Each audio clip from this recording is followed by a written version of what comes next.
Gosh, what a day. Feels nice to finally get to sit down. Hey, InuYasha, want a snack? Nah, but Shippo might when he gets back. Well, I'm starving, so I'm gonna make a s'more. Huh? Some more? Oh, you don't know what that is. Here, look at this. Basically, this little guy is called a marshmallow. What? It looks like a tiny pillow. What do you do with it? You don't expect me to be able to sleep on that thing, right? No, you eat it, silly. Here. You like it? It's weird. Like, good weird, or? Oh, then you'll really love it in a s'more. I'm making this one especially for you. Some more.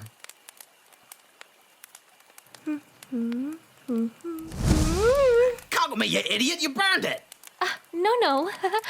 Trust the process.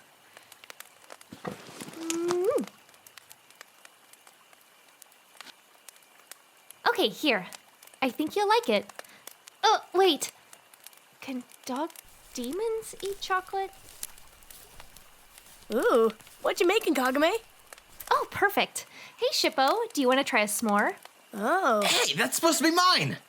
what's some more? Don't worry, InuYasha. This one is especially for you. And I'll make Shippo one next. Oh, wait. Can foxes eat chocolate? Ugh. Can fox demons eat chocolate? Can I eat chocolate? I don't know anymore. Whatever. This looks tasty, so I'm chowing down.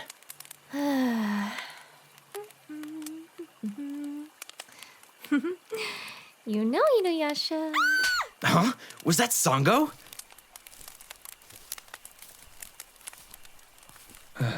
The pain is always worth it. What'd you do this time? Grab her butt again? I'd like to think of it more of a delicate stroke of love. But it was mostly because I followed her into the tent.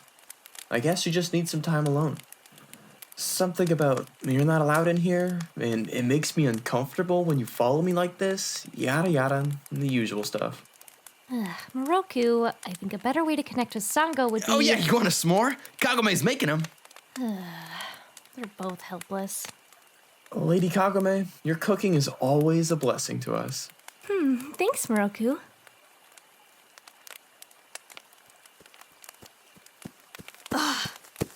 Miroku, what have I said to you time and time again? Do not follow me into the tent. How many times do I have to tell you? Oh, Lady Sango, I just cannot help myself. Hey, Sango, do you want a s'more? Yes, I will happily have one. You know, she's still glaring at you, right? You really made her mad. Believe me, I can feel her anger. You idiot! It's the feeling part that made her mad in the first place. Not that kind of feeling. Here, Sango. Thanks, Kagome. What is a s'more again? It's good. Just eat it, Sango. Oh, wait. Now that we're all here, I thought it would be so fun for us to sit around the campfire together and tell stories. Oh, I got a story. One night, a castle guardian was making his rounds when he noticed an old woman walking toward the castle carrying a basket. She was bundled up so tightly from the cold night that he couldn't even see her face. He asked her to state her business, and when she didn't answer, he instead asked her what was in the basket. Suddenly, from inside the basket, a shrill voice answered, "Me!" InuYasha, quit being horrible. I was just trying to have a bit of fun. Maybe fun for you, you jerk. Scarring children is your idea of fun? Yep. And harassing women is yours, so I don't think you have any place to talk here. I'm not a child. Come on. There's nothing to be scared of. It's not like hiding behind Miroku is gonna grant you much protection anyways. Besides, I have a much scarier story to tell. Ah! Kagome! Shh. On a dark and stormy night, a humble, generous Buddhist monk not unlike myself, So definitely not like Miroku. was lost in the woods and stumbled upon a lone hut. Inside the hut was a beautiful, mature woman who welcomed him with delicious food and a cozy fire and a very warm bed. Miroku? Ahem. This is where it gets scary. While they ate, the beautiful woman gave the monk a strange warning. No matter what, do not look in the back room. Soon after she left to get more firewood. And what was the monk supposed to do but take a peek in that mysterious back room? I don't know. Maybe mind the kind woman's privacy? Well, just wait. The monk certainly got what he bargained for. Because when he opened the door to the back room, he screamed! To his complete horror, the room was filled with like 15 half-devoured corpses of other monks, just like him. Miroku, no! I mean, just like him. Tall, dark, handsome, lovely cheekbones, a genuine sense of humor, charm, and charisma with the ladies. Miroku, I think we get it. All right. It turned out the old hag was a Yamamba. Hold on, old hag? I thought you said beautiful, mature woman. Well, that's what I would usually refer to an old hag as. But this one's evil, so no niceties. Anyways, the Yamamba had been luring good but unfortunately lost men into her hut to shred them to pieces for her next meal. Luckily, the monk was able to flee the hut before he got turned into minced meat. And I've never been able to look at a woman over 25 the same way since. What about Kaide? All right. If we're telling stories, I have a great scary story. This story was passed around between all the women of the exterminator's village. Oh. Long ago, lived a woman named Oiwa, who was the most beautiful woman in her village. She was married to a great samurai named Iemon, but he only loved her for her beauty. Another woman, named Ome, was incredibly jealous of Oiwa's beauty and tricked her into using a special cream. When the samurai's wife rubbed the cream onto her face, it became horribly disfigured. Oiwa had no idea what it had done.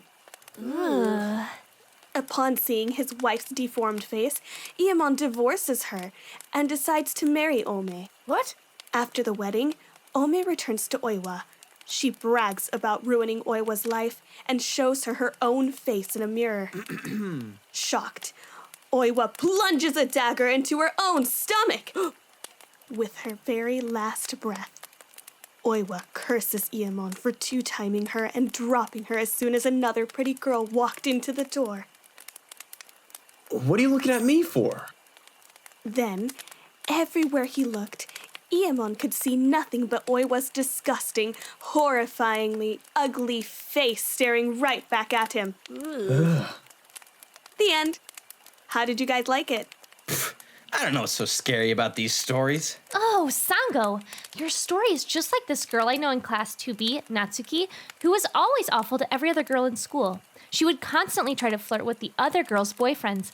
One time, Ayumi caught Natsuki trying to ask out her crush, Motoki. Kagome? Can you believe it? So of course, Ari and I confronted her, and she pretended that she wasn't doing anything. But she knew that Ayumi liked Motoki. Kagome. Everyone knew that Ayumi liked him. I mean, they ate lunch together, like, every day. And I don't just mean... Kagome! Well, Kagome, I must confess, I really didn't understand a word of that. But I have always been curious about what it's like to live in your time. Oh, I don't know. Well, it's a lot safer, that's for sure. For one thing, there aren't any demons in the modern world. No demons? Yeah, and everyone is usually pretty friendly to one another. Like this one time, when I was just a kid, I accidentally fell off my bike while riding to the park. This older man came up to me and helped me home. He was so kind. And then when he dropped me off at home, my mom was so glad to see me, she asked him to stay for dinner. His name was Mr. Tadno, and my mom still sends him a card every New Year's. Oh, neat. Sounds like paradise compared to our warring period. Yeah, don't listen to her. I've been there, and it's just all right. People give you funny looks. Plus, there are these giant metal boxes that move super fast and sometimes kill people. InuYasha. Well, I think that was really nice of Mr. Tadano. He reminds me of my father. Though he was an awesome legendary warrior, he did a lot of nice things for other demons too. And sometimes even humans. Like this one time, we found this little girl who was drowning in the lake. But my pa rescued her and took her back to her village. Just like you, Kagome. Aw, Shippo, that is such a nice story about your father. Yeah, I miss him sometimes. But I know I'll be just like him when I grow up. Aw. So, what about you, InuYasha? Huh? Well, surely you've got some cool story you can tell us about. Not really. What about that time you saved us from that giant spider demon when you didn't even have your demon powers? Oh, that pitiful old monk? Pff, Shippo could have taken him. Okay. I've got a better story. There I was, face to face with this 500-pound, 20-foot-tall, disgusting demon posing as a hermit master. He called himself the Peach Man. His skin was made from stone so hard even the Tetsaiga couldn't cut through him. On top of all that, it was during the new moon, so I didn't even have my demon powers. Wait a minute. But even with my wimpy human body, I was still strong enough to take him on. I fought him with my bare hands. He would throw punches, but he couldn't even lay a finger on me because I was just too fast. All of a sudden, bam! I pushed him straight off a cliff to his death. It's what he deserved for trying to take me on. Wow. InuYasha, that's actually quite impressive. InuYasha, I believe you're getting the story wrong. If you recall, we were all there too, and you were certainly no match for the Peach Man. He beat you half to death. No, I'm telling you, that guy was nothing. He broke your arm. You were in a cast for weeks. Oh, yeah, no, I remember no. that. You were helpless for a while. I was not helpless. You remember how we thought you died after you fell off the cliff? I thought you got squished by that guy. Lady Kagome couldn't even bear a single tear for him. Even if I did almost die, I still saved all your butts from getting eaten by a giant bumbling monster. Oh, InuYasha, you're so right. We wouldn't have even survived without you. Well, whatever. You wanted a story. What about a story from your childhood? I wouldn't mind knowing a little more about you. My childhood is nothing to write home about. Oh, except this one time I totally clobbered Sashomaru in his stupid face. What an idiot. InuYasha, nothing interesting ever happened to you as a kid? You don't have any nice memories with your mother? I don't know. I guess one time I was sick and Mother made me some soup and sang me a song. Wait, your parents didn't neglect you? I still don't understand any of it then. No. And the soup was freaking delicious. It was made from dried liver. I can't tell you guys anything. Aw, that's really sweet of your mother. Wait a minute. That wasn't the same soup recipe you used for me that one time. Hey, it cured you, didn't it? Lady Sango, you alright? You've been rather quiet. Yeah, I'm fine. Just thinking about my family, father and Kohaku. You guys bickering reminded me a lot of them. Oh, Sango. You've gone through so much, Lady Sango. But know that Kohaku is out there, and you're surrounded by those that care deeply for you. Oh, Miroku, you always know what to say. Of course. I mean, I do care for you very deeply.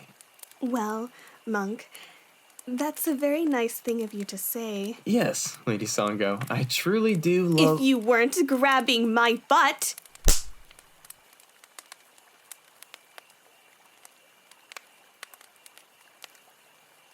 Looks like the fire's getting low. InuYasha, want to gather some firewood with me? Yeah. Good luck. Be safe, Kagome. Of course she'll be safe. She's with me.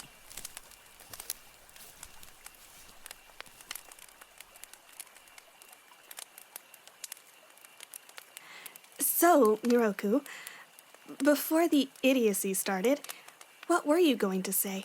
Oh, nothing. It wasn't important. Well, you know, I also care about you very deeply. Sango, that truly... Except I could do without the constant harassment. But otherwise, I think you're very endearing, Monk. Lady Sango, it means so much to me that you also share my feelings. Oh, you don't like it when I touch you, right?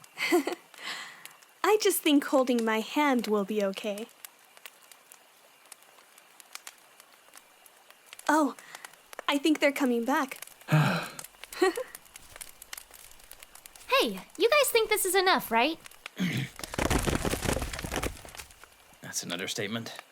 Kagome, Kagome! Sango and Miroku were holding hands and kissing. What? We weren't kissing? Well, you were saying love stuff and it was getting pretty gross, so I had to look away. And then you stopped talking all of a sudden, so I just assumed you guys were kissing. Or whatever grown-ups do. Well, we were not kissing. Sango, that's so cute. We weren't kissing. We never kissed. Well, Miroku. You finally got to make your move, eh? Unfortunately, not this time. Ooh, nice and toasty. So nice. Well, now that we have a nice fire going again, who wants to hear another story? Yes, please. That sounds wonderful. Fire away. Get it? In a small village, there once lived a young man named Urashima Taro. He was out fishing one day when a band of bully kids were torturing a small turtle near his fishing boat. He told them off, saving the turtle and returning it to the sea. He continued fishing for the rest of the evening, until a huge turtle demon poked its head out of the water to thank him for his good deed. In fact, the turtle he had saved was the princess of the sea. Princesses are so OMG. Right, Kagome? Sure, Sango. Because he saved the princess, the Emperor of the Sea wanted to personally thank Urashima Taro. So with gills given to him by the messenger turtle, he went to meet the Emperor at the bottom of the ocean. The Kingdom of the Sea was one of the most beautiful places he'd ever been. But it compared not to the beauty of Princess Otohime, who that small turtle had now transformed into. What do you want, Kagome? Ahem. He shared 3 amazing nights, just him and the princess. And let me tell you, for those 3 days straight, nothing could get between them. They were... Wait. Stop. Where is this going? Well, you see, Lady Sango, love was in the air, or rather, in the water. Well, wherever it's going, there are children here, so I think we might want to skip it. What? What do you mean? What do you want? What do you mean, InuYasha? Stop. I'm not holding anything, see? I know, silly. Can you just stop? Why are you so insistent on grabbing my hand then? InuYasha. I don't get what you want. I'm trying to tell a story here. I'm gonna go get some air. I'll go try to calm him down.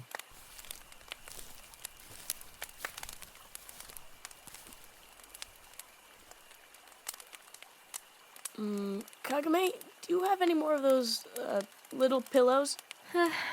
The bag is right there. Help yourself.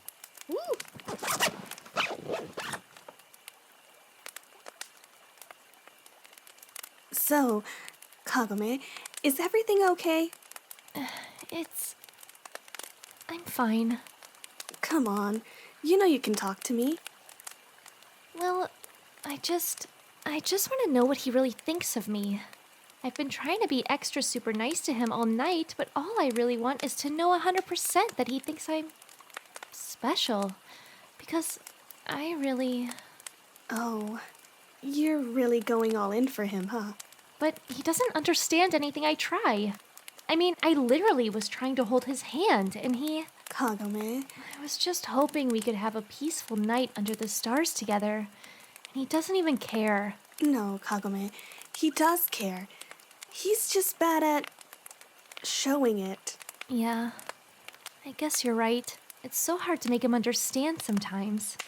Well then, what if you made it obvious for him? I mean, more obvious than ever, because clearly he doesn't understand all your pussyfooting around. What? I mean, be more direct with him. I think, especially at this point, you should tell him exactly how you feel. But, I know you can. okay, I'll try it.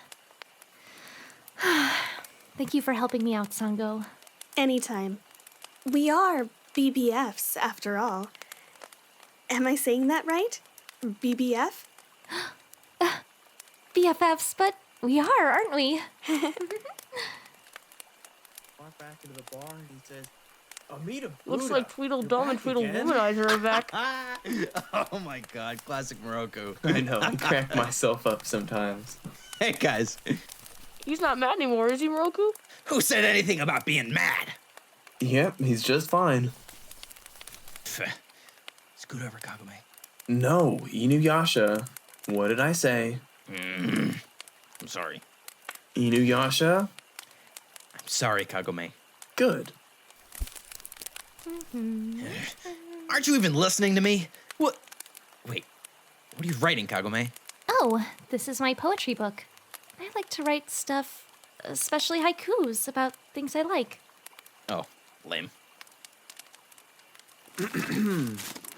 InuYasha, what? I want to see it. I thought you just said it was lame. Well, I still want to know what you wrote. Okay then, take a look. When I fall through these 500 years, I know I'm falling into you.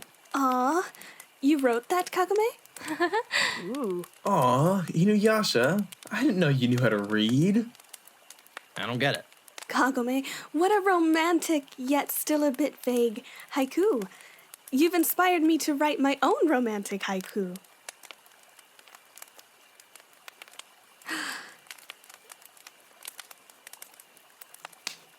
Oh, dear monk of mine, just your passing glance alone makes my heart flutter.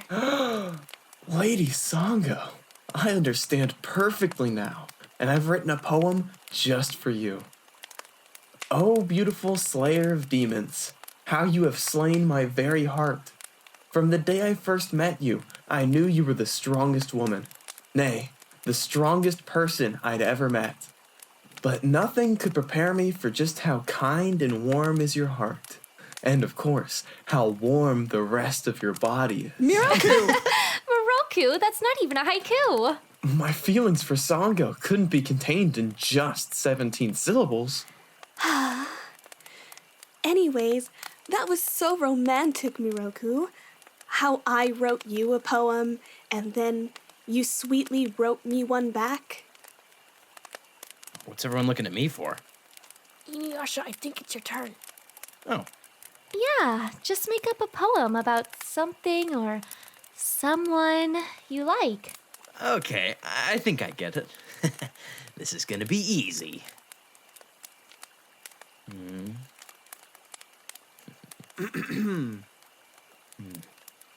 Kagome, do you remember that time you made me a boxed lunch? The only good part. What are those things called again? Pickled radishes. InuYasha, I agree. Lady Kagome's pickled radishes are very wonderful. But I think you're sending the wrong message here. Psst. Kagome, your haiku was very beautiful and sweet. But unfortunately, I think InuYasha is just the kind of guy who needs things spelled out for him. I thought that was spelling things out. Well, maybe next time just tell him exactly what your heart is telling you. No. While I would generally agree with you, Lady Sango, for InuYasha, it's all about moving forward physically. Wait, when did you get over here, Miroku? Miroku, if you're suggesting I do what you do. Either way, I already tried that by trying to hold his hand. No, you just need to think about how he conveys his affection, either by protecting you or whatever, and try to convey that in the same way back to him. That makes sense. All right. Yeah, I think that sounds like a good enough plan. What are we talking about? We were talking about how I was planning to tell everyone a story my grandpa used to tell me when I was a kid. It's called The Firefly. Sounds good. Fire, fly, away. It begins on the night after a wedding party. This guy named Daisuke was walking home in the freezing cold, and when he got to his house, he noticed a firefly. You wouldn't normally be surprised to see one, but they're never out during winter. So he took a second and just stood there to admire it. Well, the firefly actually flew towards him, like it was saying hello. But Daisuke was startled, so he started swatting at it. But it flew away into his neighbor's garden. Why is some stupid firefly so interesting? I'll never understand you people. Ugh. InuYasha, can you please just listen for 5 minutes?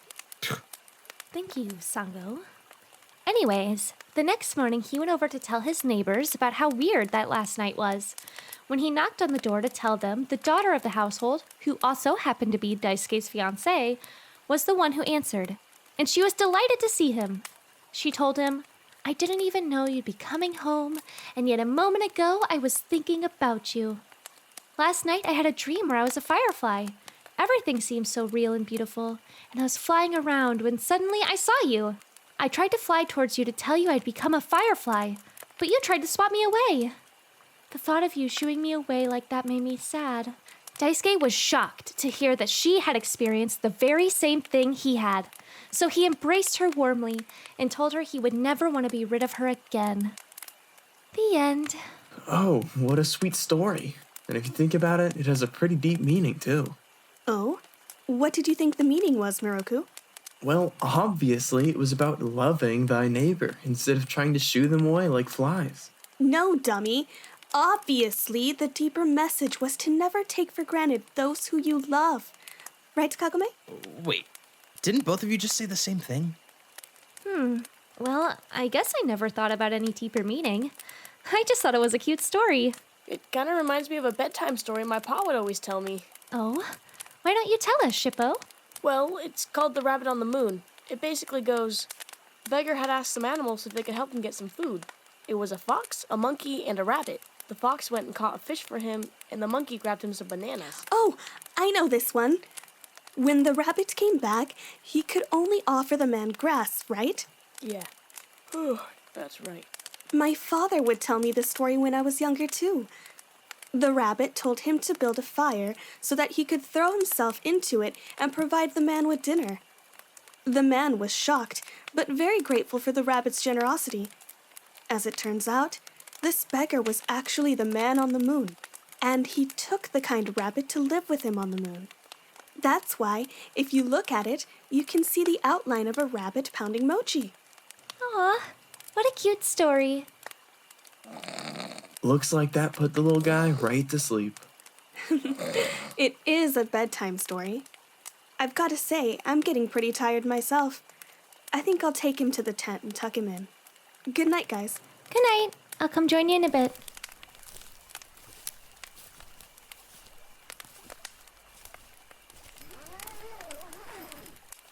Miroku, what are you doing? I'm simply going to bed, Lady Sango. You go to bed in the guy's tent, not in here.